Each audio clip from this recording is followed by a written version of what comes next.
నమస్తే, నా పేరు మురళీకృష్ణ. మీరు చూస్తున్నారు హంటర్ విజన్ న్యూస్. ప్రస్తుతం మనం జగదంబ జంక్షన్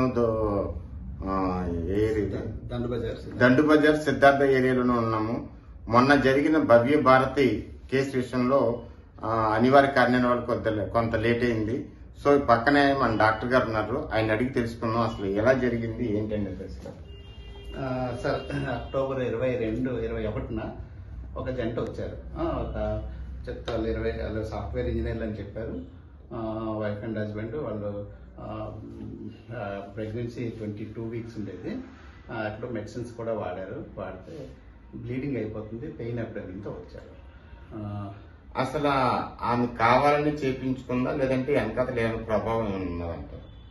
మరి అది మా వరకు వచ్చినప్పుడు విషయం మేము చెప్పగలం. మా వరకు వచ్చినప్పటికి పెయిన్ అబ్డామిన్ బ్లీడ్ అవుతుంది అంటే ఏదో థెట్ అబౌండ్ అవ్వచ్చు, లేదంటే బయట మెడిసిన్స్ వాడి ఉండవచ్చు, మనం చెప్పలేము అది.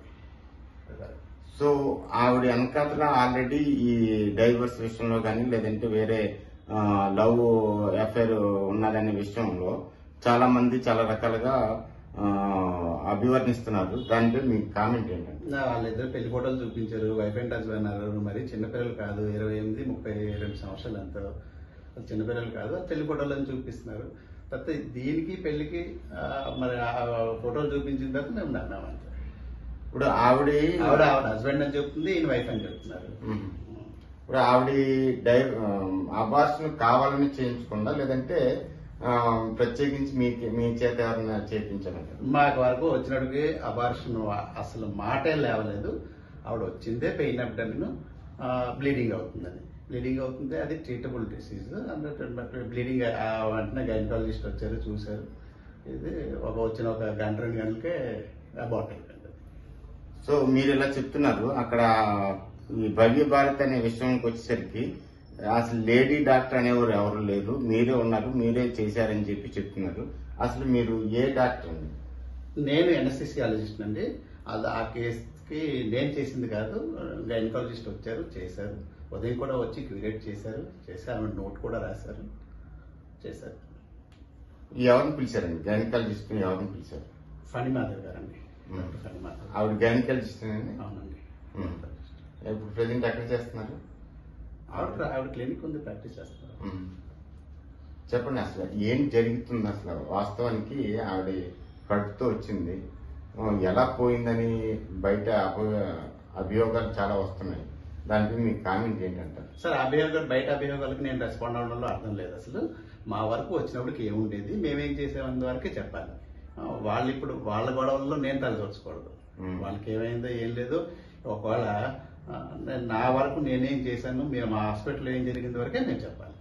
ఆ బేబీని ఏం చేశారండి? ఆ బేబీని అసలు కర్ణం చేశారా లేదంటే ఏం చేశారు? వాళ్ళ ఫాదర్కి ఇచ్చాం, బరెల్ గ్రౌండ్కి తీసుకెళ్ళండి, ఫాదర్కి ఇచ్చాం. బేబీ వాళ్ళ ఫాదర్. ఇప్పుడు అబార్షన్ చేసేటప్పుడు కంపల్సరిగా ఆమె సంతకం ఉండాలి. సంతకం పెట్టిందంటారా? పెట్టిందండి. ఆవిడ పెట్టింది.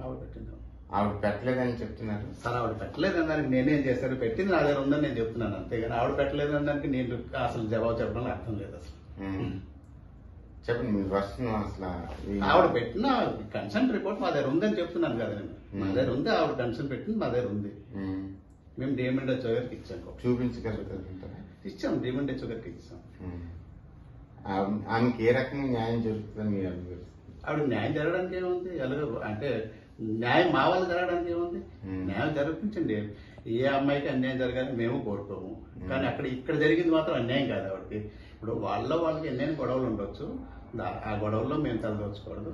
మా దగ్గర ఏం జరిగింది, మేమేం చేసామంత వరకే నేను చెప్పాలి. అది దాటితే నేను పని దాటినట్టు.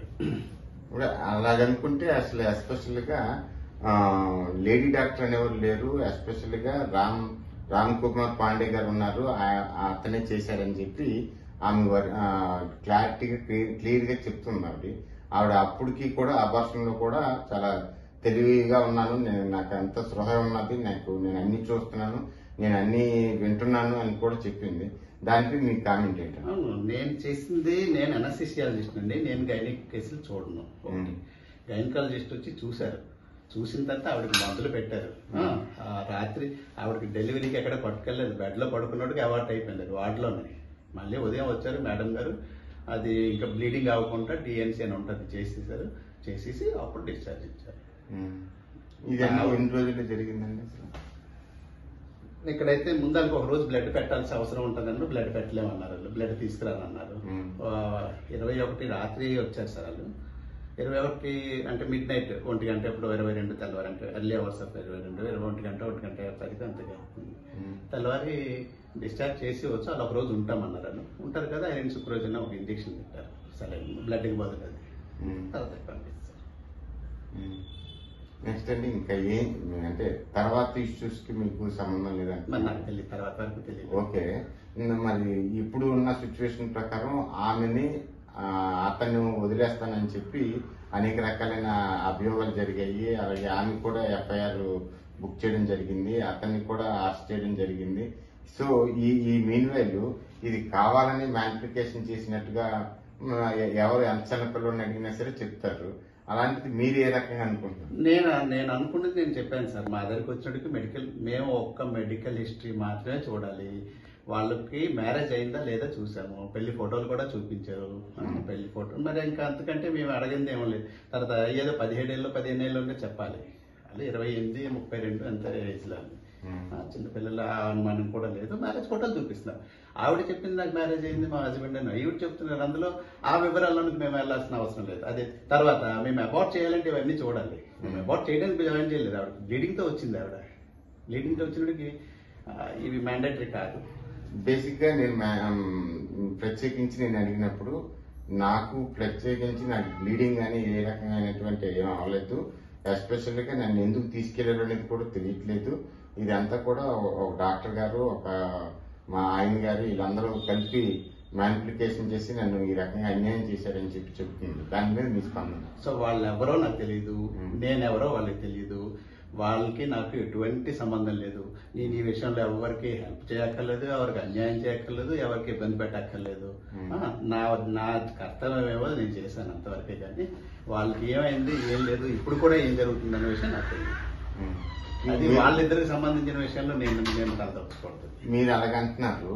ఇప్పుడు న్యాయం కావాలంటే కొనుక్కోవాల్సి వచ్చిన పరిస్థితి వస్తుంది. అలాగే పోలీస్ డిపార్ట్మెంట్ కానీ, లేదంటే లాయర్ డిపార్ట్మెంట్ కానీ, అట్ ద సేమ్ టైం ఈ వైద్య రంగంలో కూడా ఈ రకమైన జరుగుతున్నాయి కదా. సో దానిపై మీ స్పందన? న్యాయం కొనుక్కోవడం అంటే నాకు అర్థం కాలేదు. అది న్యాయం జరగడానికి న్యాయం ఉంది సార్. న్యాయం కొనుక్కోవడంలో అసలు ఆ మాటకే అర్థం లేదు. అసలు వాళ్ళకి అన్యాయం జరిగితే అందులో మేము చేయగలిగింది కానీ మేము చేసింది కానీ ఏం లేదు, అంతవరకు నేను చెప్పాలి. మిగతావి పోలీస్ స్టేషన్లో కోర్టులో అంటే నేను మిగతా దాంట్లో స్పందించుకోవడం. చెప్పండి, మీరు ఏ రకంగా తర్వాత ఇప్పుడు మీరు మీ ప్రిన్సెస్ లో మీ ఆధ్వర్యంలో మీ హాస్పిటల్లో జరిగింది ఈ అబార్షన్ అనేది. సో ఆ అమ్మాయికి భవ్య భారతికి అన్యాయం జరిగినట్టు ఇప్పుడు ప్రజల్లో ముద్ర ఉన్నది. సో దాని మీద మీ నెక్స్ట్ మీ వంతుగా మీరు చేసే న్యాయం ఏంటంటారు? నేను ప్రత్యేకంగా చేయడానికి ఏం లేదు అక్కడ. దీనికి కోర్టులు ఉన్నాయి, ఇవి ఉన్నాయి, న్యాయ వ్యవస్థలు ఉన్నాయి, మా అన్నిటికీ ఉన్నాయి. ఒకళ్ళు ఏముంటే అవి చూసుకుంటాయి. కానీ మా వరకు నేను కాన్ఫిడెంట్ గా చెప్పాను, మా వరకు మేము చేసింది ఏమీ లేదు, ఇందులో మా తప్పు ఏమీ లేదు.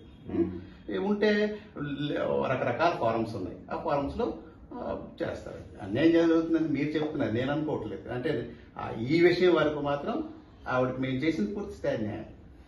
అంటే ఇక్కడ ఎస్పెషల్ గా అబ్బాయిని తప్పించడం కోసం కొంతమంది పెద్దవాళ్ళు, కొంతమంది వాళ్ళ పేరెంట్స్ అనుకోండి, కొంతమంది వచ్చి మీతో లాలుచి పడినట్టుగా కొన్ని వార్తలు వినిపిస్తున్నాయి, ఆట మాటలు. దానిపై మీ స్పందన? ఈ విషయంలో వాళ్ళిద్దరు గాని వాళ్ళ తాలూకు మనుషులు గాని ఎవ్వరూ నాకు ఒక్కరు కూడా తెలియదు, నేను కూడా ఎవ్వరికి తెలియదు. ఇందులో రెండో ఆలోచనే లేదు. అలాంటప్పుడు నేను ఎవరికి అన్యాయం చేయాలి, ఎవరికి న్యాయం చేయాలి? అసలు ఇన్పేషెంట్ గా జాయిన్ చేసుకునే కారణం ఏంటంటే బ్లీడింగ్, పెయిన్ అబ్డామిన్ బ్లీడింగ్. అంటే జనరల్ గా అబార్షన్ చేసేటప్పుడు కంపల్సరీగా ఖచ్చితంగా అబ్డామిన్ పెయిన్ వస్తుంది. సో బ్లీడింగ్ ఎందుకు వచ్చింది? బ్లీడింగ్ రాకుండానే మీరు వచ్చిందని ఎందుకు చెప్తున్నారు? అంటే మీకు అనుకూలంగా మీరు చెప్పమంటే నేను జరిగింది చెప్తున్నాను సార్. మీకు అనుకూలంగా గుచ్చి చెప్పమంటే నేనేం చెప్తాను? దానికి మా దగ్గరికి వచ్చింది, ఆ పరిస్థితిలో వచ్చింది.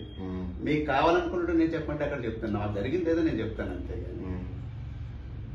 ఇంకా అంటే మీ వెనకాతల ఎవరు షాడో అనేవారు ఎవరు లేరని. సార్ వాళ్ళెవరో నాకు తెలియదు, నేనెవరో వాళ్ళకి తెలియదు సార్. వాళ్ళెవరో నాకు తెలియదు అసలు. అసలు ముందు గాని వెనక గాని తర్వాత కూడా ఒకసారి కూడా మాట్లాడిన దాఖలాలు లేవు. వాళ్ళకి మాకు ఎటువంటి పరిచయం లేదు, పరిచయమే లేదు. ఇంకా నేను వాళ్ళతో పడడానికి ఏముంటది ఇంకా. అంటే జనరల్ గా విశాఖపట్నంలో ఈ కొన్ని హాస్పిటల్లోనే అబార్షన్ కావాలంటే అబార్షన్ చేసేస్తారు, లేదనుకుంటే ఏది కావాలంటే అది చేసేస్తున్నారు ప్రజెంట్ కొన్ని హాస్పిటల్లో. అలాగే ఏమైనా జరిగిందేమో అని చెప్పి కొంత అభియోగం మోపుతున్నారు. మీరే చెప్తున్నారు కదా అభియోగం అని, మరి అభియోగానికి నేను స్పందించడం ఏంటి సార్? మీరే చెప్తున్నారు అభియోగం అని. నేను జరిగింది చెప్తాను.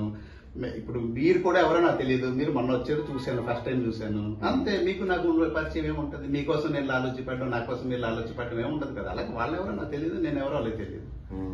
ఇప్పుడు నాకు సడన్ గా చూసినా గుర్తుపట్టరు, అక్కడికి చూసినా నేను గుర్తుపట్టలేదు. మరి అలాంటిది మాకు లాలోచనలు ఏముంటాయి?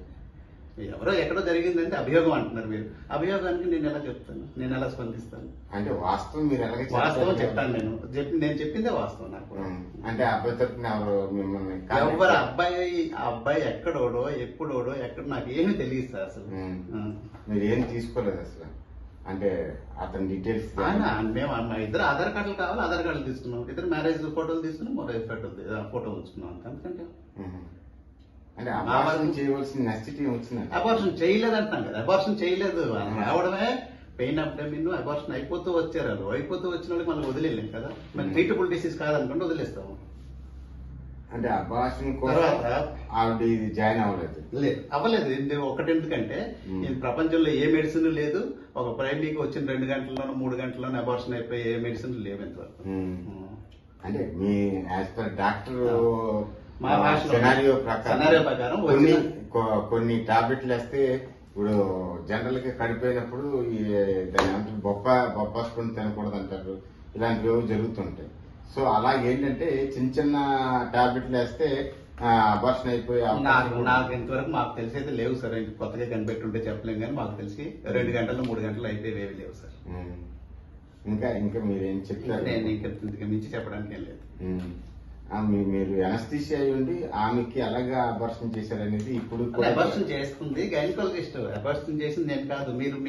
మీరు ఏం కోరుకుంటున్నారో అర్థం కావట్లేదు. నేను రిపీటెడ్ గా అదే చెప్తున్నా, మీరు రిపీటెడ్ గా అదే అడుగుతున్నారు. ఆమె గైనకాలజిస్ట్ ఆవిడ భవ్య భారత్ అనే ఆమె ఏమన్నదంటే ఎస్పెషల్ గా ఇక్కడ గైనకాలజిస్ట్ అనే వాళ్ళు ఎవరు రాలేదు. ఓన్లీ మన రాజ్ కుమార్ పాండే గారు మాత్రమే చేశారు అని చెప్పి ఎస్పెషల్ గా ఆవిడ చెప్తున్నారు. ఆవిడ వర్షన్ ఆవిడ చెప్పారు, నా వర్షన్ నేను చెప్తున్నాను కదా. గైనకాలజిస్ట్ వచ్చారు, చూసారు, గైనకాలజిస్ట్ కూడా చెప్పారు, డిమెండర్ కూడా ఆవిడ ఉన్నారు. పూర్తిగా స్పృహ ఉన్నది, ఆమె పూర్తిగా అన్ని చూస్తుంది, ఆమెకి అన్ని పూర్తిగా తెలుసు, ఆమె అన్ని వింటున్నాను, నేను అన్ని చూస్తున్నానని చెప్పి ప్రత్యేకించి నొక్కి వక్కానించింది ఆవిడ. అలాంటప్పుడు కొత్తగా డాక్టర్ వచ్చినప్పుడు ఖచ్చితంగా వాడు ఆమె ఐడెంటిఫై చేస్తుంది కదండి. ఒక డాక్టర్ ని, ఒక పేషెంట్ ని, లేదంటే ఒక నర్స్ ని ఎవరు ఏంటి అనేది కొంత ఐడెంటిఫికేషన్ చేస్తుంది కదా. ఇప్పుడు ఎందుకంటే తను శరీరంలో భాగం పోయినట్టే కదండి. ఒక రకం ఆవిడ చూసారు, ఆవిడ మాట్లాడారు, డాక్టర్ గారు ఆవిడతో మాట్లాడారు, హస్బెండ్ తో మాట్లాడారు. ఇది విషయం.